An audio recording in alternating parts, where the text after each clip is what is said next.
দীর্ঘ প্রবাস জীবন শেষে দেশে ফিরে সবাইকে নিয়ে একটি নিরাপদ বাংলাদেশ গড়ে তোলার অঙ্গীকার ব্যক্ত করেছেন বিএনপির ভারপ্রাপ্ত চেয়ারম্যান তারেক রহমান।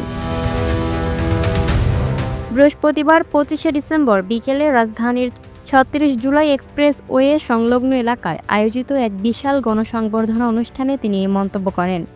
তারেক রহমান বলেন, আমরা সবাই মিলে এমন একটি বাংলাদেশ গড়ে তুলব যা একজন মা দেখেন, অর্থাৎ একটি নিরাপদ বাংলাদেশ আমরা গড়তে চাই, যে বাংলাদেশে একজন মানুষ নিরাপদে ঘর থেকে বের হতে পারে এবং নিরাপদে ঘরে ফিরে আসতে পারে। তিনি বলেন, দেশ পুনর্গঠনে আমার একটি সুনির্দিষ্ট পরিকল্পনা আছে। এদেশের সাধারণ মানুষকে সঙ্গে নিয়ে সেই প্ল্যান আমি বাস্তবায়ন করব। এর আগে বৃহস্পতিবার বেলা 11টা 40 মিনিটে তারেক রহমানকে বহনকারী উড়োজাহাজটি ঢাকার হজরত শাহজালাল আন্তর্জাতিক বিমানবন্দরে অবতরণ করে। দীর্ঘ সময় পর প্রিয় মাতৃভূমিতে পা রেখে তিনি আবেগাপ্লুত হয়ে পড়েন। বিমানবন্দর থেকে বের হয়েই তিনি মাটির ওপর বসে পড়েন এবং 2 হাত দিয়ে মাতৃভূমির মাটি ছুঁয়ে দেখেন। এ সময় সেখানে এক আবেগঘন পরিবেশের সৃষ্টি হয়।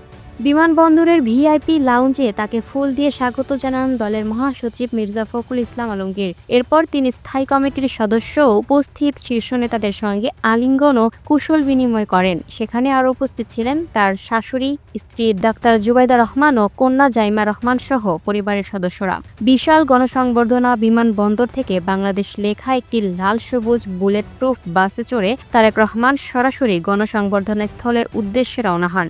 বেলা 3টা 50 মিনিটে তিনি সভামঞ্চে পৌঁছালে লাখো নেতাকর্মী গগন বিদারী স্লোগানে তাকে অভিনন্দন জানান। অনুষ্ঠানের শুরুতে মহাসচিব মির্জা ফখরুল ইসলাম আলমগীর দলের পক্ষ থেকে তাকে শুভেচ্ছা জানান। এরপর 3টা 58 মিনিটে তারেক রহমান তার বহুল প্রতীক্ষিত বক্তব্য শুরু করেন।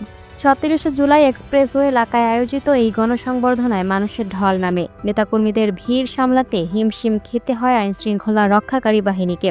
বক্তৃতার শেষ পর্যায়ে তারেক রহমান দলমত নির্বিশেষে নতুন বাংলাদেশ গড়তে ঐক্যবদ্ধ হওয়ার আহ্বান জানান। Lucky Akter, up to date news, Dhaka.